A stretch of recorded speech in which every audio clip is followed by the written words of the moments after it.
Welcome to the League of Women Voters Candidate Forum for Democratic candidates for the 13th District County Commissioner.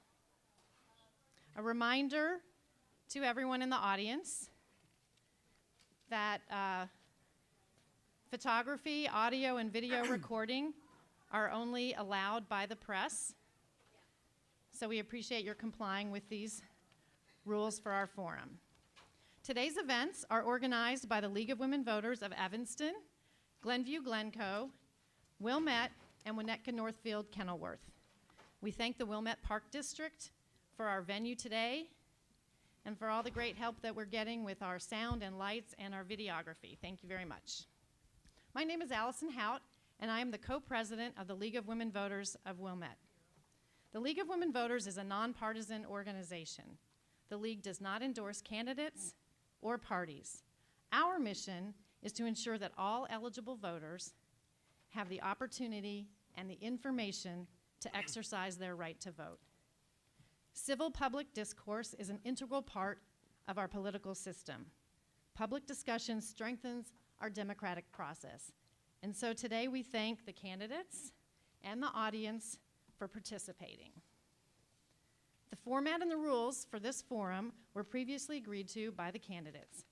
They have been posted outside this room and are available in brief format in that program.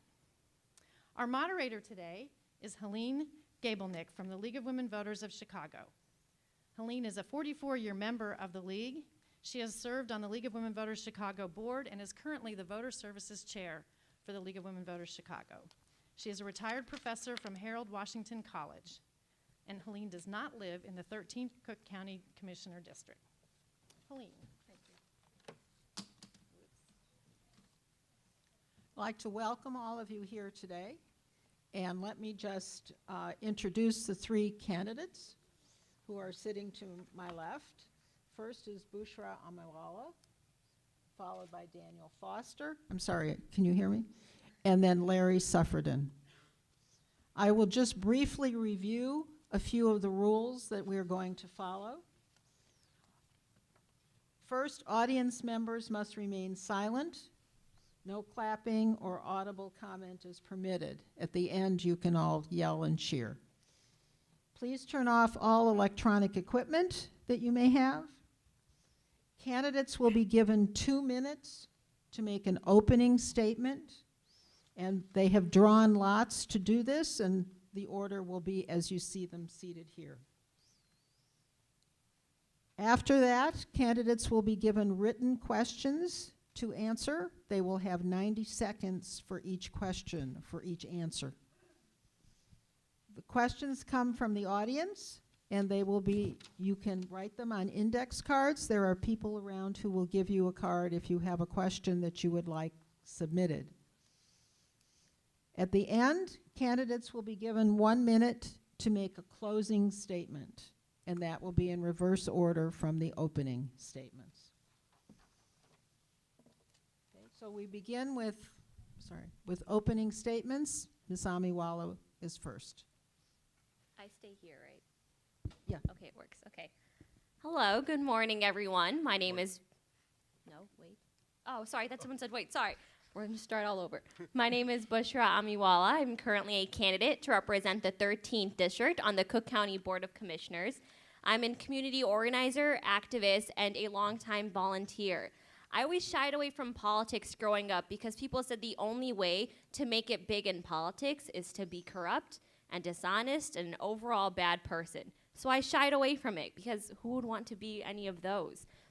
But I realized that every organization I worked with or cause I cared about had a political component to it as well to make sure long-term change was enacted. So when the opportunity came up and rumor had it that the current commissioner would be retiring and someone suggested that I run for this position, I knew if I gave it a bit more thought, I probably wouldn't be sitting here right now. However, the current commissioner is not retiring, but that's what I was told exactly a year ago when I decided to run. And since a year has passed, I have seen every single pushback from the establishment that you possibly could in a county commissioner's race. Everything from being told to drop out within a week of filing my form to being restricted access to the voter database that people get to target their voters. And I was even offered corporate funding. $54,500 worth of it, which I turned down because I don't want to serve corporations. I genuinely want to serve all of you. And again, that's something that people see to be impossible, to stay true to your morals and ground while running something like this, as money is what legitimizes your campaign and candidacy. So since then, we have signed up over 160 volunteers in the community, and we've been sending out handwritten postcards to voters, we've been making phone calls, and we've been going door to door. So this is what a grassroots campaign looks like. We have out-fundraised the other candidates as well from single dollar donations in this district, and I'm super excited to be here today, and we'll be more than happy to answer any questions as they come up. Thank you all. Mr. Foster? Hello, everybody. My name is Daniel Foster, and I'm running for the Cook County Board of Commissioners here in District 13. When my older brother was born with Down syndrome in 1982, he didn't have the Americans with Disabilities Act to protect him. Even after the ADA was passed, my parents had to fight for him to be included with his peers in classrooms, summer camps, and park district activities. My husband Jordan and I have continued that fight to make sure that my brother continues to receive opportunities as an adult. Growing up around that fight, participating in that fight now, has given me a sense of how important integration is. And in my opinion, mass incarceration is the most blatant, destructive, and institutionalized form of segregation facing my generation today. I'm running for the Cook County Board of Commissioners because I care deeply about ending the era of mass incarceration. Now, that is far from my only issue, and if you visit my website, commissionerfoster.com, you'll find detailed proposals about taxes, climate change, and of course, justice. I'm the only person in this race that will work as your representative full-time. The world is urbanizing, and as one of the world's wealthiest urban centers, Cook County should be burgeoning. Our current struggle with population decline makes us a global outlier, and it will take someone that is dedicated full-time to coordinating between all the units of local government, talking to experts, other officials, and constituents, then writing and passing legislation. My opponents are not willing to make the commitment to be a full-time commissioner for the people of our district. I am, and that alone sets me apart from them. My name is Daniel Foster. I've lived in our district for 24 years and in our county for 28 years. I grew up here, went to public school here, and earned my BS in mathematics and computer science from UIC, our county's largest public research university. My career history includes work in actuarial science, software development, and the not-for-profit sector. I care about our county and our district. It's my home, and so I hope you will join with me, and together we can create a different Cook County. Thank you. Mr. Suffredin? Thank you, and thank you to the League of Women Voters for giving us this opportunity. I want to just start off by saying I'm sad that someone believes that the public service is a corrupt, dishonest, and overall is populated by overall bad people, because I find that the majority of the people that I deal with are hardworking people who are concerned about what's involved. And I also want to make it clear that I've never encouraged anybody to drop out of this race. When I've met with my two opponents, I've told them that I look forward to this opportunity to have discussion about ideas, and each of them has put forth different ideas, and I look forward to having further discussion today. I've been on the county board, and I believe that I probably have been the most independent advocate for the people of the county. I have not followed any of the people who've been president of the county board on most of their issues. I've put together my legal skill to create ordinances that I think have improved the county, including the independent board that now runs our county hospital system and has made a huge difference in providing service and stabilizing that system. I've moved to expand the systems with Congresswoman Schakowsky and Senator Durbin to get a waiver so that we could do county care a year ahead of everybody else in the country. And that has, again, given us the ability to have, at this point, almost 400,000 people covered by county care, which is the Medicaid managed care operation for the state. I passed an assault weapons ban for this county. I've been fighting for gun control since 1973 when I went on the board of what's now the Illinois Council Against Handgun Violence. I have worked to make sure that this county is safe for all. The Sanctuary County Ordinance is one I worked on with Chuy Garcia, passed the minimum wage, passed the sick leave ordinance. I've provided for funding for the Botanic Garden, for the Brookfield Zoo, and our forest preserves. I look forward to being reelected, I hope, but I ask for your support. Thank you. Thank you.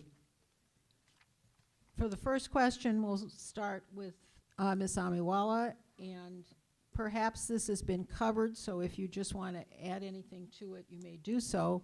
What motivates you to run for this office, and what are your qualifications? I think what keeps me motivated to keep on running every single day is seeing the amount of support I've gotten from everyday individuals who live in Cook County. So small business owners, teachers, and people who don't have large amounts of money but are able to donate their time because they want to help the initiative of getting me elected. In the beginning, when I started off my campaign, I tried doing anything and everything alone because I didn't have money to pay people, so I felt selfish, asking someone to put in hours of their day with no compensation in return. But then I realized that this cause is more than just getting me elected. It's about equal representation, and it's about real people representing members in the district. I recently had a fundraising dinner which had 450 people in attendance, and I think that's a testament to the work that my campaign has done this past year. Some of the qualifications I have is I have spoken to everyday individuals in the county and understand their concerns at a deeper level. And I've also felt some of the issues as though they have directly pertained to myself as well. For example, Mr. Suffredin mentioned county care, but disproportionately, people of color are not signing up for county care, although they are the ones who truly qualify for it. And although the county board members have been trying to understand why that's the case, I understand. Because in communities of color, people do not know about this service, and those who do not know how to sign up. So I understand these sort of barriers that people have when it comes to getting more information, especially from immigrant communities and low-income families as well. Thank you. Thank you. Mr. Foster? So one of the things that really motivated me to run for this office is actually the election of Donald Trump. And he talks a lot about Cook County and Chicago in particular, and says very negative things about this home where I grew up, where I went to public school, where I went to public university, and where I really love to live here. And I felt that our local politicians have not been doing enough to really fight the narrative that he's created of our home. And I thought, and my friends and family also encouraged me to run because I have different ideas than a lot of the elected officials that we have in office today. And those ideas are really what are motivating me to run. I talked a little bit about mass incarceration. I also really care deeply about climate change. Cook County is one of the worst offenders when it comes to climate change because we have done very little to reduce our reliance on coal-powered power plants. And I think that we could do a lot more. I have a plan that will institute a similar program that California, Arizona, Colorado implemented to replace our landscapes with natural flora that can reduce climate change. It will reduce our net carbon emissions by 40% by the year 2030. And it will also take care of a significant problem in our district that has been a problem since I was growing up, which is basement flooding. A lot of homes suffer from basement flooding, and replacing just the grass on our lawns will actually get rid of our problem with basement flooding and will save homeowners thousands of dollars a year. Thank you. Mr. Suffredin? Well, I'm running because I believe I can still make a difference. I believe that my legal skills will give me the opportunity to help pass ordinances and change the course of our county government. We are involved in a lot of different things.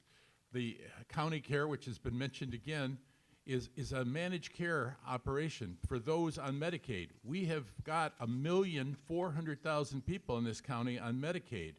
We're insuring about 400,000 of them. Blue Cross Blue Shield has about 400,000. There are other people that this is through the federal and state government. The key here is not whose plan you're on, is it county care or Blue Cross Blue Shield. It's that the people who qualify for Medicaid have health care and that they can get that health care anywhere. We have sister relationships with all of the FQHCs in this area, the Access Clinics, the Erie Clinics, the Heartland Clinics, and it is extremely important that somebody who understands how all this financing works together is there. In recent times, I've passed ordinances along with Commissioner Shore from the Water Reclamation District that have drop-off sites for unused pharmaceuticals so we can keep them out of our water supply. I've worked to negotiate on my role as a Forest Preserve Commissioner to deal with things in Winnetka and Wilmette that deal with these flooding issues, and through things I've done to improve the diversion ditch system that we have, we've cut down on the flooding in Glencoe and Winnetka significantly. Thank you. The second question will start with Mr. Foster. What 3 issues in county government are your priorities, and what are your goals for those 3 issues? Well, obviously, my top priority is ending the era of mass incarceration, and my number one goal for that issue is to reduce the number of people that we send to prison by 80% within a single generation. By the time that my children are my age, I want us to stop the era of mass incarceration. 80% is a huge reduction. We've made certain reductions already, thanks to the election of Kim Foxx, in our Cook County jail system, but that actually doesn't cover everybody that we send out of the county to state facilities. And I'm talking about all of those people. I want to stop sending everyone that we possibly can, except in the case of public safety, into jail. I want to divert them into health programs with psychologists, social workers, psychiatrists, parole officers, anything we can do to keep people out of jail. That is one of my top priorities. I mentioned again climate change. I think that we need to do a lot more to fight climate change here in Cook County. I mentioned that we rely very heavily on coal-fired power plants, and I think that we need to shift to renewable energy. I'm in particularly favor of wind. I think wind is better than solar for a lot of reasons, one of which is that it's available 24 hours a day, and solar is not. And in particular, people use more energy when they are at home at night, when their lights are on, when they're running their utilities, and that's one of the reasons why we need to focus on wind. And my third issue that I'll just mention really briefly here is that I really care about labor and consumer protection. And one of my goals is to really end the differential between women and men in pay. Thank you. Mr. Suffredin? Thank you. I want to focus, if I'm fortunate enough to have another term, more efforts into the Forest Preserve District. I've been kind of a lone voice advocate for a separate Forest Preserve Board. I think that we're at a very critical time in the Forest Preserves. We have a county board that puts political issues that have nothing to do with the preservation of this wonderful resource ahead of the issues that should protect the land. We need to put another $40 million a year into the restoration of our land, and we have an opportunity to buy and reach our total statutory cap of 72,000 acres. We have 70,000 acres right now, but it takes effort. I feel that we should have a referendum to make sure that the people are with us. I think they would be, because the forest preserves are so great. They're over 100 years old. They were founded in the living room of the house across the street from where I live now in Evanston, Dwight Perkins' house. I knew his son, Larry, when I moved there 41 years ago, and he talked about the people who were in that room to give us the Forest Preserve District. I think what their vision has saved us, and on many of the carbon issues you're talking about, it's the Forest Preserve that makes the overall county, not our government. Our government is doing pretty well on carbon reduction. It's the overall county, but it's the Forest Preserve that really protects this county and because of the open space. And so that would be my priority, to deal with that. I'd also deal with things at the hospital and in the court system. And it's recently been said that the North End, my part, has the best record on fairness in county property tax assessments. I would continue to do that. Thank you. Ms. Amiwala? So first, I would like to propose a county-wide progressive means-based property tax assessment system. So this takes familial size and background into consideration when assessing how much one should pay in property taxes. This way you don't have families, large families having to move out simply because they can't afford to pay property taxes annually. And for example, this would also create better accessibility for immigrant families to appeal their assessment so they are not faring, so they do not have to pay unfair amounts. And the next thing would be education and job training for two groups of people. We have 45,000 youth in Cook County aged 16 to 24 who choose not to further their collegiate education, nor do they have a job. So providing them how to build a resume, how to give an interview, how to tackle difficult standardized test questions. And that similar program would also, I'd like to propose that to inmates, so through the in and out education program. So people who are behind bars can also gain college credit that way as well. And the third thing would just be increasing overall transparency. Through my many conversations I've had, I realize that a lot of people do not know what the Cook County Board of Commissioners do, and I think that that is our fault. And if you try to see where the money is going, it takes you to a 430-page document.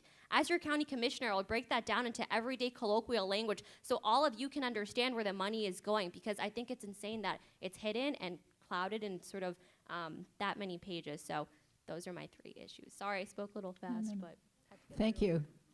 The next question, we start with Mr. Suffredin. What is your position on municipalities discharging excess stormwater into Forest Preserve District property, and why?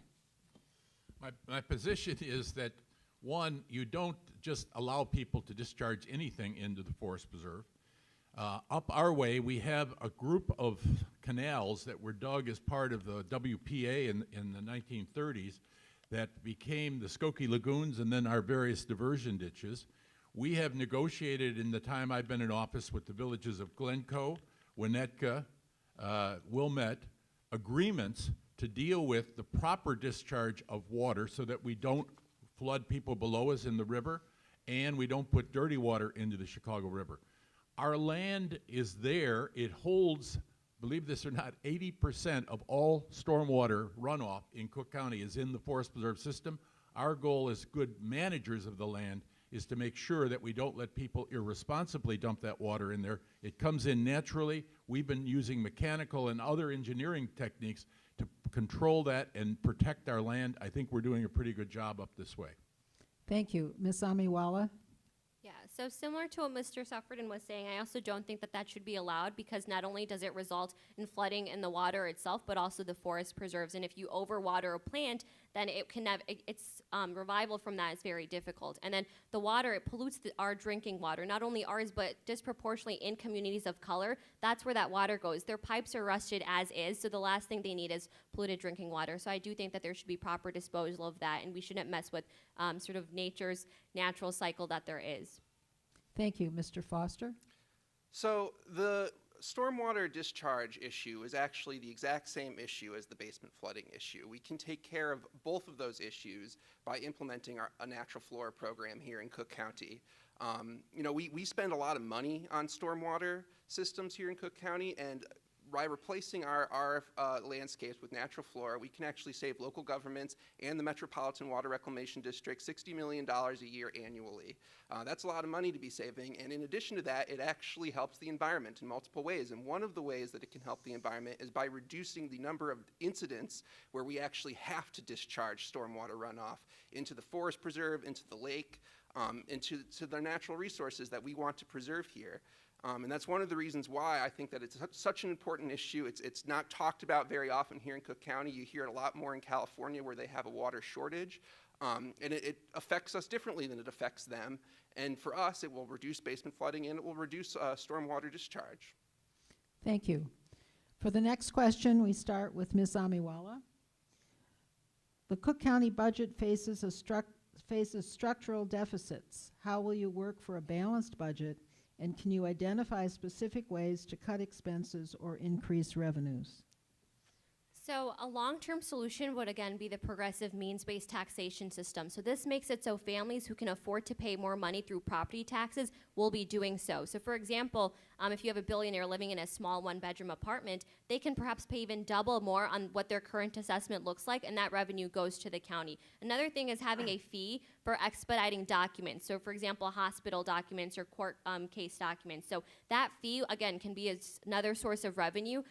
That's a sort of short-term temporary solution, which won't generate as much revenue as a progressive means-based taxation system would. But also, I don't think it should be the burden of just the Cook County Board President to come up with one single Band-Aid stream of revenue to make up with sort of a loophole that's in the budget. But we have 17 commissioners on there. Each of them should propose a way to get more revenue. If that gets like 20 million, for example, as opposed to one Band-Aid solution that results in 200 million, because we've seen the way that that's worked out in the past and it doesn't work very well. It's a lot more controversial that way. So again, when you, the state, for example, does this. If you want a passport, let's say in 2 days, the expedite fee can be as large as $500. So I think we should propose that at the county level as well for some of the documents that we provide there. Thank you. Mr. Foster? Well, so I think first thing that we should be clear here that the county does not have a structural deficit problem. It has a deficit that is different than a structural deficit. We actually are paying down our debts right now as a county, so that is not an issue that we necessarily have to address. I think that the means-based property assessment program sounds great. It's unconstitutional. The Illinois Supreme Court has multiple times decided that that is unconstitutional because the Illinois Constitution prohibits progressive income taxation, and they have decided that means testing our property taxes is a form of progressive taxation that is absolutely unconstitutional, and we cannot get it done here in the Cook County legislature unless we pass a constitutional amendment in Illinois, which I'd be all in favor of, and we have several gubernatorial candidates who are also in favor of it, and I would encourage looking at those platforms and supporting that platform. You know, one of the things that I proposed that will help us get more revenue in general here in Cook County is eliminating the sales tax and replacing it with a new class of property taxation, specifically on investment property. And a lot of people in our district, they don't like the sound of that. They think that that means that they're going to pay more in taxes. 95% of the people, even in our district, will not pay more in taxes under that plan. It will affect only a very small number of very wealthy individuals who will end up paying more under a plan that will tax investment property. And I'll just leave it at that. Thank you. Mr. Suffredin? Well, if there is anything good in the federal tax bill, it is that it's going to force us to have to reevaluate all of our state and local taxes. The changing of the cap as to what's deductible on your federal income tax is going to have to change the way we all approach government. Cook County has been under a property tax freeze, since 1994. Our 1994 levy was $720 million. Our 2018 levy is $720 million. We've been the responsible government of not growing our property tax, but as the other governments around us spun out of control and did it because the state law and the federal law gave them incentives to do it, we've been stuck in the middle because who collects your taxes? The county. So I think the thing that is least known about Cook County is the fact that we have had the firmest property tax freeze for all this time. We, in the time I've been there, have reduced our employee count by 5,000 people. It's a significant number. I think we're about right-sized right now. We need, though, to have revenues that support the services that we can't control. I can't tell you how many people will be in the emergency room at Stroger tonight. I can't tell you how many cases will be filed on Monday in our court system. We need to have the capacity to do what's necessary. And I think what we're going to have to do is reevaluate all of our taxes, figure out how to take advantage of any loophole the feds give us, and go forward from there. Thank you. For the next question, we start with Mr. Foster. What is your position regarding raising the minimum wage in the county? Should it be mandatory? I am absolutely in favor of raising the minimum wage in the county. You know, we already have a $13 minimum wage that's taking effect in 2020. I want to go beyond that and raise it to $15 by 2022. And in addition, I would like to index that minimum wage to inflation so that it continues to rise after that. Look, there's certain businesses in Cook County that say that they can't afford a higher minimum wage, but my position on that is if you can't afford to pay your workers, to treat your workers well, then you can't afford to be in business. It's just as simple as that. We can't afford as a county to drive our workers away by treating them badly. One of the things that we really need to do to reverse the trend of population decline here in Cook County is attract more workers. And by treating our workers well, by instituting a higher minimum wage, by instituting workplace protections for them, that will attract people to our county and will bring them here. And you know, there's a Republican line that we have to attract businesses to attract workers. I actually take a different view. I think that you attract workers to attract businesses. That if we have the best workers here in Cook County, if we have the best educated workers and the best skilled workers here in Cook County, businesses will come here. We don't need to attract businesses. We need to attract workers. And so I'm definitely in favor of raising the minimum wage, and I'm in favor of expanding workplace protections so that people can have proper health care, that they can have proper sick leave, that they can take care of their families. I'm in favor of all of that. Thank you. Mr. Suffredin? Well, the minimum wage ordinance that passed was mine. I wrote it. I did it because I had constituents who were on the Chicago side who were making more than people doing the exact same job on the suburban side. I realized that was wrong. I talked to employers who had businesses on both the Chicago and the suburban side. They said it would be easier if we could have one minimum wage. So we modeled ours after the city of Chicago's minimum wage. We passed it, and the vast majority of my district has the minimum wage. Glencoe, Winnetka, Kenilworth, Evanston, Skokie, all have the minimum wage, plus the 49th and 50th wards all have the minimum wage. So the vast majority of people in my district are following it. It has stabilized the workforce. It has taken people off of welfare in other places because they now have enough money to be able to support their families and to do things. I think the minimum wage needs to be done. It does have an indexing provision after 2020 to raise it, Daniel, and I look forward to any ideas to improve it. I mean, the purpose of a forum like this is to talk about things like the minimum wage, and the minimum wage is a basic human right to me, and I hope that we will all be behind it to make sure that anybody who works in our community has basic pay and sick leave abilities. Thank you. Thank you. Ms. Amiwala? I'm also in favor of raising the minimum wage as someone who has actually worked many blue-collar jobs and minimum wage paying positions. I also think that it's something that a family of 6, for example, cannot sustain themselves off of. But with that being said, I think that the idea that a small business that can't afford to pay their workers $15 an hour should not be in business is an inherently flawed way of thinking, and I think that that shows that one may not understand the amount of time and effort that goes into running a small business. For example, my father he owns a small business, and he doesn't, sometimes when he owns a clothing store, so when it's not prom season, he's not getting as much revenue in. So he sometimes has to go home without paying himself a salary, and that's what it looks like to actually run a small business. And also, that idea of thinking is the reason why the Howard Red Line Strip in Rogers Park has lost 80% of its small businesses in the past 8 years. It's that line of thinking. So I think that small businesses should have an incentive to pay their workers the $15 minimum wage, or there should be an ordinance that separates how a small business should treat their workers and a large corporation should. That's because when you see the businesses that banded together to opt out of the raising of the minimum wage legislation, they were all small business owners. And it's because they were scared of going out of business. So I think there should have been that prior education before they all rallied together, because 80% of the municipal levels of government opted out of this legislation. And I think that that could have been addressed beforehand. If you just told them before that, no, you won't be paying your workers $15 overnight, this is what the system looks like. And also there's this protection clause for small businesses that incentivizes you to pay your workers like this as well. Thank you. The next question goes to Mr. Suffredin first. The population in Cook County Jail has dropped from 11,000 to around 6,000 in recent years. How can this trend be sustained? What support services can be provided to keep the arrestees out of jail, and how should they be financed? The biggest part of that drop has come by a change in order from Judge Evans as to how we do our bail. There's a 2,000 person population drop from 8,000 to 6,000 starting last August when he made the changes. But for that to work, what we need is to have some kind of services for the people who are not in custody but are on bail. We've got to make sure that those who have drug addiction problems are getting some kind of help. We've got to make sure that those who need other kind of medical care are getting help. The District of Columbia, we had a hearing, we brought in the chief judge from the Superior Court of the district, spends $45 million on these pretrial services.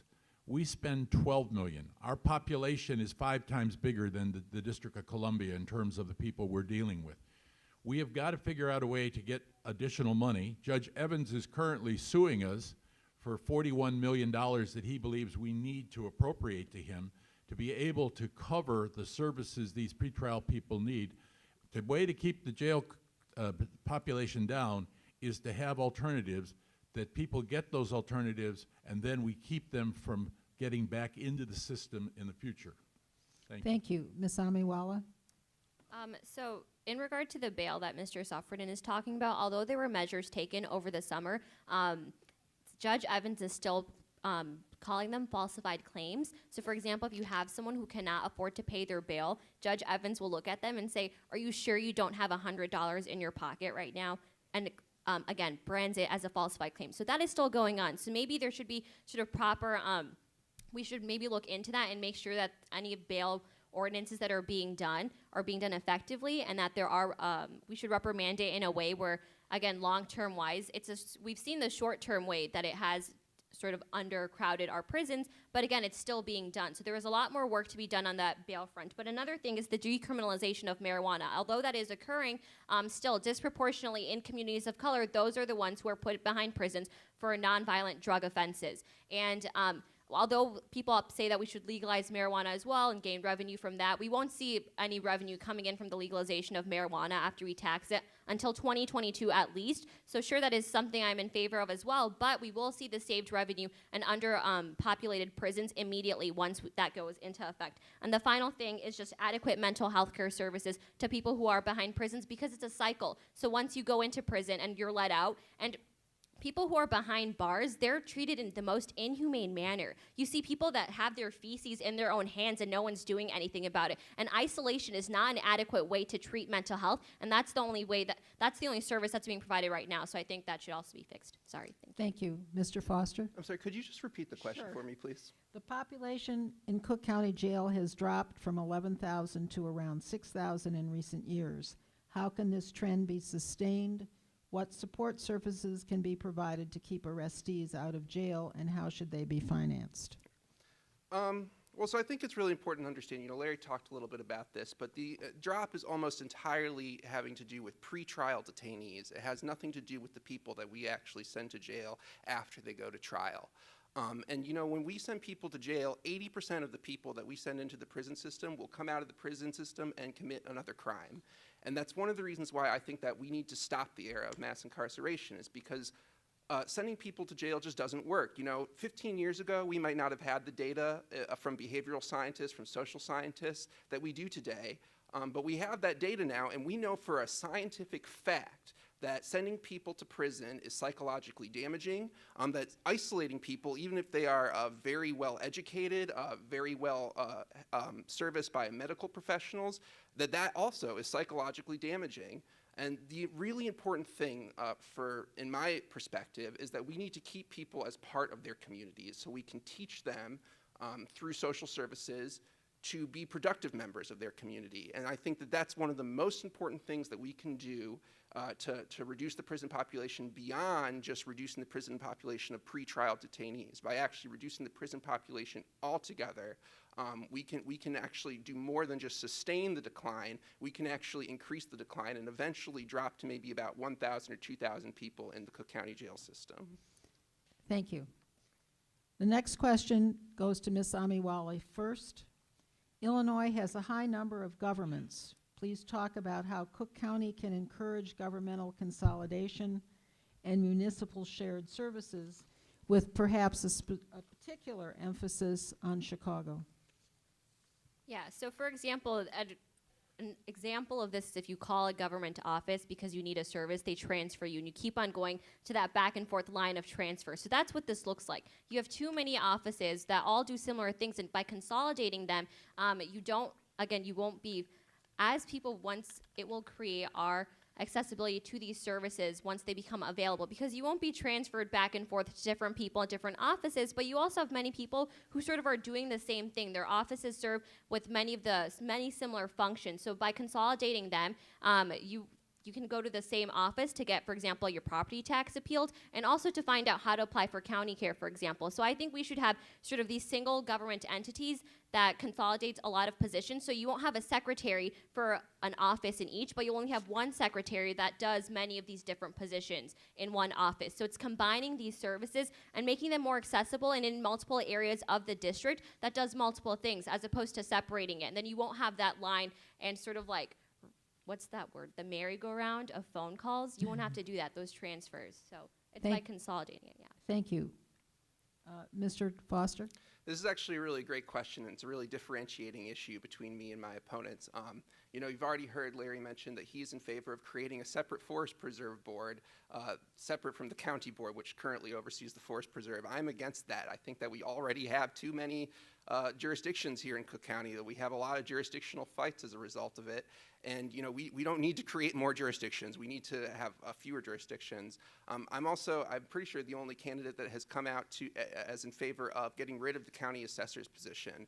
And I think that the county assessor's position is a great example of how computers have changed our society. I'm a computer scientist by training, and computers have obsoleted some of the positions that we have here in Cook County today. And as soon as the position becomes obsolete, it becomes a hotbed for corruption, because if you don't need the position, the only thing that person really needs to do is take bribes. And, as a result, I really think that, we've already gotten rid of the recorder of deeds, which I also think has been obsoleted by computers. We're waiting on that to go through, but it hasn't been passed as a referendum.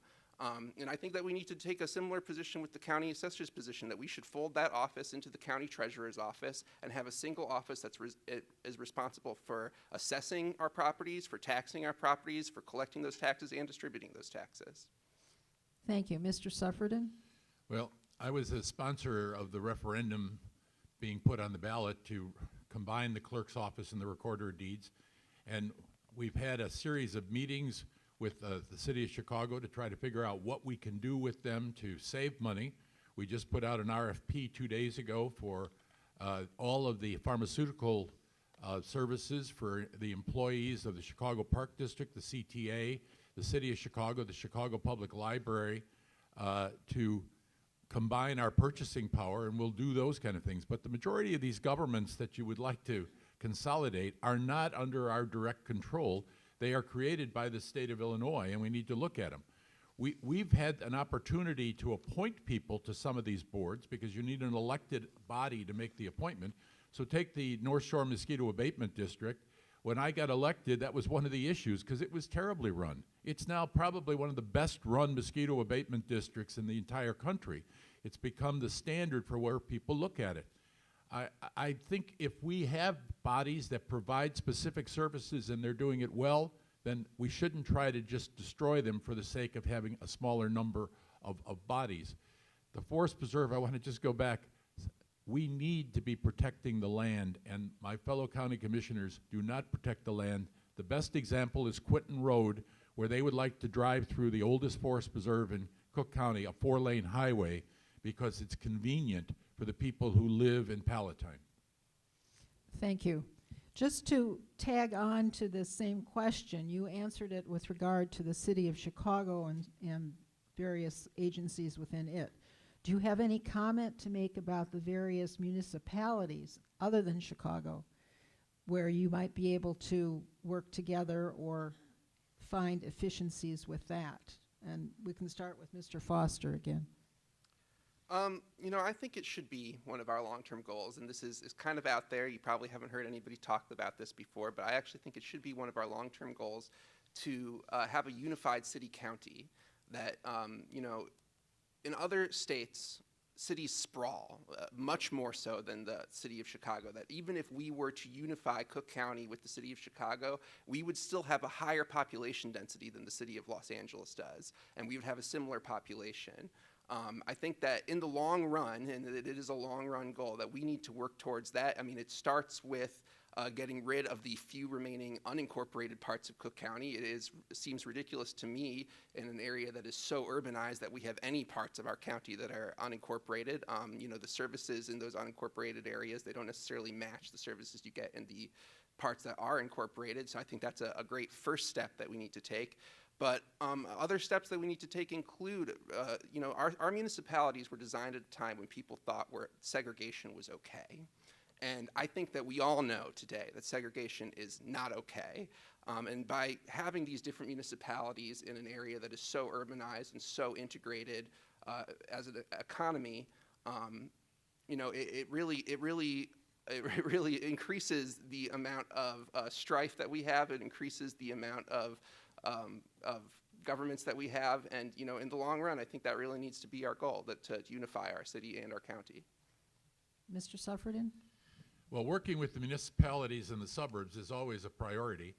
I've been doing it since I was elected.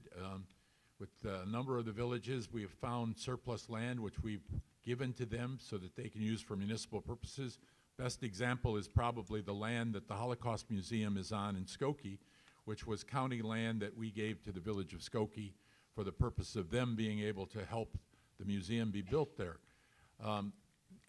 We've worked together on road projects where we have county roads. Lake Avenue is in Wilmette here is a county road. Crawford in Skokie and Lincolnwood are county roads. Have worked to get parts of those repaved with those communities. We're working now with the Skokie Park District on some other land that we own that's over by the expressway to see if we can turn it into a community garden.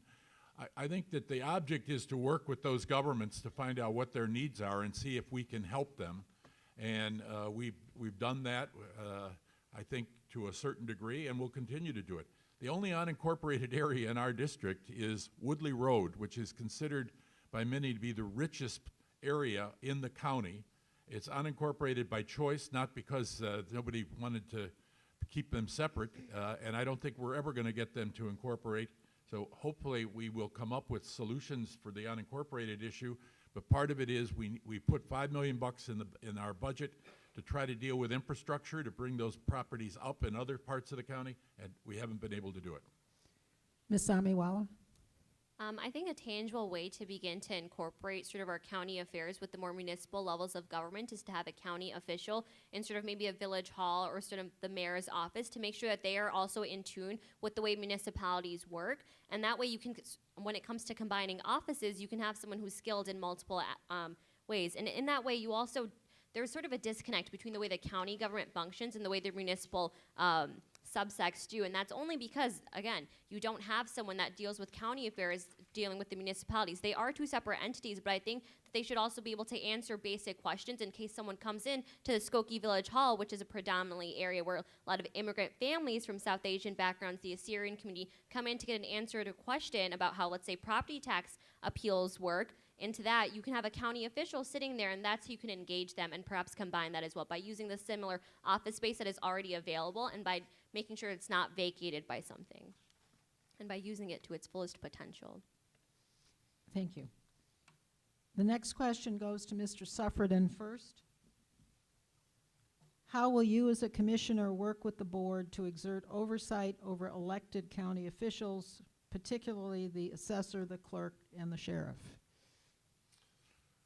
Well, I'm glad you picked those three because those are the three that are county officials. One of our problem is the state's attorney is not a county official, it's a state official. The clerk of the circuit court, where I would really like to exert some influence over and who I'm at total war with because of her incompetence, is a state official, and I have very limited ability to go after Dorothy Brown and her incompetence. And the chief judge is a state official.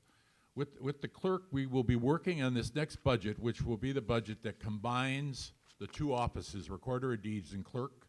With David Orr leaving, we need to put some safeguards in there. He has been an exceptional clerk for election issues, for the personal data issues, birth certificates, death certificates, marriage certificates. So we're going to have to work on that. With the sheriff, I've worked pretty closely with him, and I think most people believe the sheriff is doing a good job. He's dealing with difficult situations. This whole question, federal law doesn't allow anybody who's in custody of the jail to be on their Medicaid. That's one of the reasons why we've been trying to get more people out onto electronic monitoring so they can maintain their Medicaid and we can have some source of payment for their medical care. But I will continue to work with them. I think I'm the most aggressive questioner of any of the county officials when they come in for their budgets. But also remember that the Constitution of Illinois and the state law of Illinois gives them autonomy that we would probably not believe exists, but when you're fighting them, you realize it's there. Ms. Amiwala?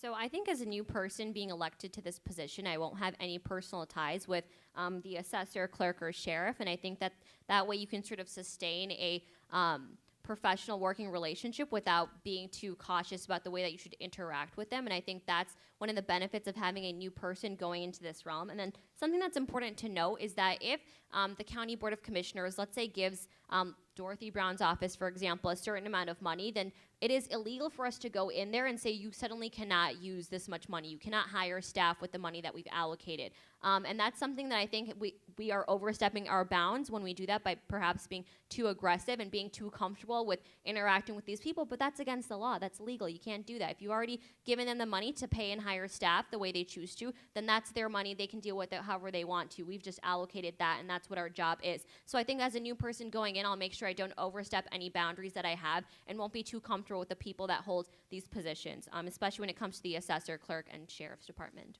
Thank you. Mr. Foster? So I'm personally very disappointed with the amount of ethics enforcement that we have here in Cook County. One of the things that disappoints me most about the way that we approach ethics is that we wait for ethics violations to be reported. Our ethics board does not investigate, not regularly at least, does not investigate potential ethics violations on its own. It waits for people to report those violations, and I think that that's wrong. I think that most of us, if we know that somebody has committed an ethics violation, won't vote for that person again. So even if we are not able to remove someone like Dorothy Brown, if we know for a fact that she has violated ethics laws, I don't think a lot of us would vote for her. By waiting for people to report ethics violations, that means that a lot of us don't know about these ethics violations. It was a surprise to me, for instance, that Ira Silverstein, my state senator, committed an ethics violation. He's still on the ballot, which I also find kind of Excuse me. Let's not talk about other people, please. Thank you. Okay, I'm sorry about Okay. that. He has been found Well, by I an know, ethics but- board, though. Okay, well, sorry about that. I guess that was against the rules. And I've lost my train of thought. But the point of what I'm saying is that I think that the ethics board really needs to investigate violations without waiting for people to report those violations, and that's the key to enhancing our ethics laws. Is by we have limited ability to enhance enforcement by the state constitution, but we can increase our investigations, and that I think will help a lot when it comes to our ethics laws. Thank you. The last question here is, starting with Ms. Amiwala. How can the county address the need for more affordable housing in all communities, all suburban communities?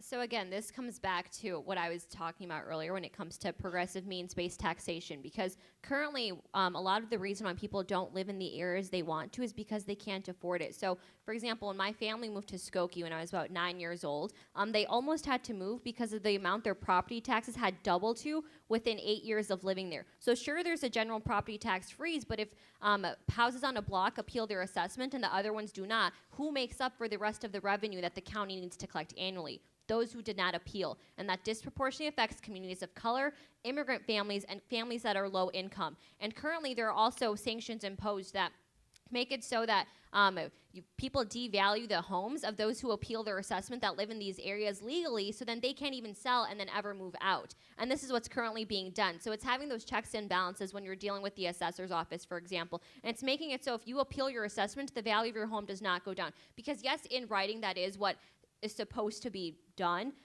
But in communities of color and in immigrant family communities, that is what is being done because you don't have anyone speaking out against it. And they are the ones who have to seek out, for example, a property appeal attorney because they don't understand that you can just file the form yourself. And the amount of money they put into that attorney is probably the break that they would receive on their assessment anyways. And this model is inherently flawed and hurts these communities. So again, it's building awareness to encouraging people to assess their own. So it's having language interpreters and it's having these assessment meetings in all parts of the district that are accessible to all members in the community. Thank you. Mr. Foster? I'm so sorry, I didn't hear the question. The question was, how can the county address the need for more affordable housing in all suburban communities? Okay. So, we were talking a little bit about property tax assessments, and one of the things that I would like to see us do is change our assessment system to base assessments only on land size, usage, and location, and not the value of the structure that's on the land. It will immediately eliminate the need to appeal your assessment. It will help fight urban blight. It's been very successful throughout Pennsylvania in fighting urban blight. And it eliminates the tax penalty that we all pay on our home improvements. To increase affordable housing, though, is a very complicated issue. I don't think there's any single silver bullet. And I think that the number one thing that we really need to focus on is public transit, actually. There are certain parts of Cook County, this is not one of them, but there are certain parts of Cook County where public transit is not easily accessible. And those parts of Cook County have the lowest housing values, they have the lowest employment rates, And they have some of the worst schools in our county. And I really think that, by increasing our public transit, by increasing access to it, by increasing its convenience and its reliability, we can sort of spread out the wealth of Cook County. That, we concentrate right now. We are very segregated as a county. We're one of the most segregated counties in the country. And part of that has to do with the fact that only certain areas have the public services that people need. So if you can afford to live in those areas, you do. And if we can provide those services to everywhere in Cook County, people will live everywhere and not just in the places that have those services. Thank you. Mr. Suffredin?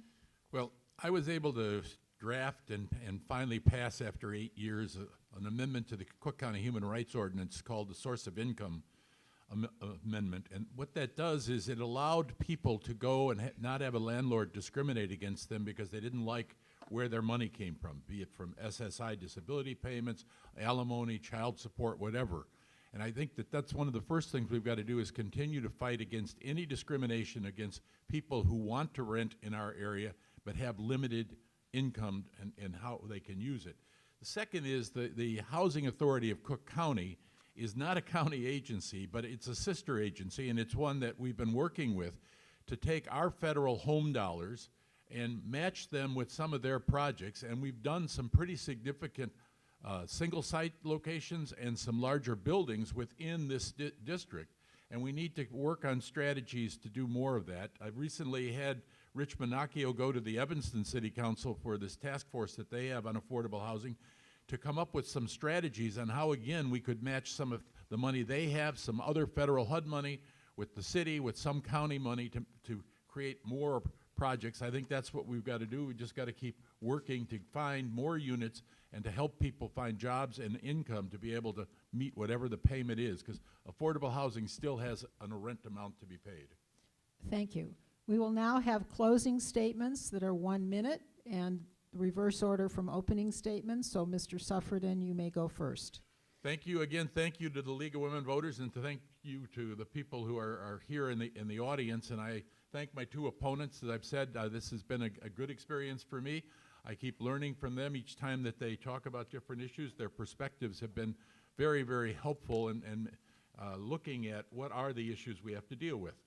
In this election, the Chicago Sun-Times this morning, in an editorial, said that I should be the one endorsed because I've been a notable champion of working class issues, and that's what I believe I've done. I've represented this constituency, and I have delivered on the issues that they find to be important. There's a reason that every study finds that our end of the county is the best protected on the valuation of property tax assessments and in dealing with things like Joe Barrios' office.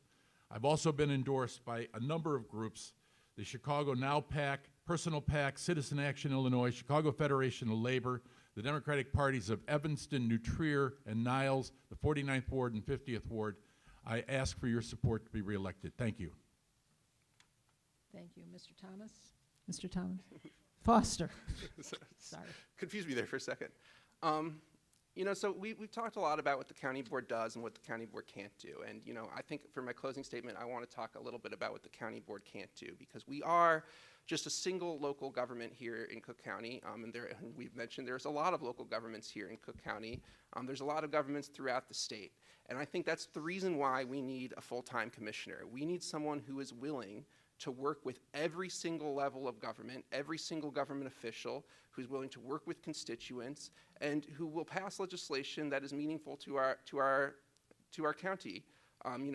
Cook County is more populous than 28 states. We have over 5 million people living here.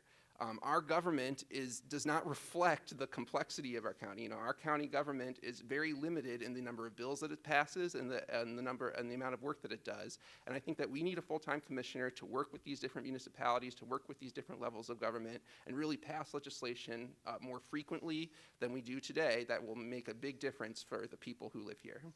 Thank you. Ms. Amiwala? One of the reasons I decided to run for this position in particular is because in nature, it is a part-time position. We have to go to 22 board meetings a year. We meet twice a month, not in August. So it is kind of difficult for me to hear someone keep on reiterating that it should be a full-time position, when in nature, it is a part-time. You can put on full-time hours, but that doesn't mean anything else because public service is not a 9-to-5 job. With that being said, I don't have a laundry list of endorsements, but I have had a couple organizations who've endorsed me, but I do have the real people endorsement, and that's really what I seek to serve, as I've turned down corporate funding, not a lobbyist, don't have any special interests at hand, but it all was offered, and it once is something that I could have sought to do. So I hope to serve all real people living in this district, and I have a mound of support from people from all ages, races, genders, backgrounds, and I really think and hope to serve as a voice for my underrepresented generation, community, and a voice for all of you. Thank you all. Thank you. Thank you all for participating. Thank you to the audience. And I think now it's appropriate for everyone to give us all a big hand. Daniel? Thank you, Aaron. And if you would permit me to say a few things about the upcoming election. If you're not registered, you can register online through tomorrow at 11:59 p.m. That's when it stops. Early voting is already in progress, and you can register through the early voting program called Grace Period Registration all the way through to Election Day. If you're not registered, you can register on Election Day. Illinois has extremely liberal laws, election laws regarding registration. I would recommend several other sources to get information about candidates. There's Illinois League of Women Voters has a partnership with an organization called Ballot Ready, which lets you compare qualifications and stances for a variety of people running for the position. If you put in your address, it does all the work for you. There's also a League of Women Voters of Cook County video voters guide available on WTTW TV, where each person in a contested race in Cook County was given 2 minutes to say whatever they wanted to say, and you can view that on WTTW. As you may know, when you go in to vote, you have a very long ballot. We have the longest ballot of any place in the U.S., and at the end of it, there are two things I want to mention. One is a referendum, which has to do with legalization of marijuana. It's an advisory referendum for residents of Cook County. And the second is the vote that you place for judges. And there's an organization called voteforjudges.org, which consolidates the ratings of various bar associations for candidates for judge.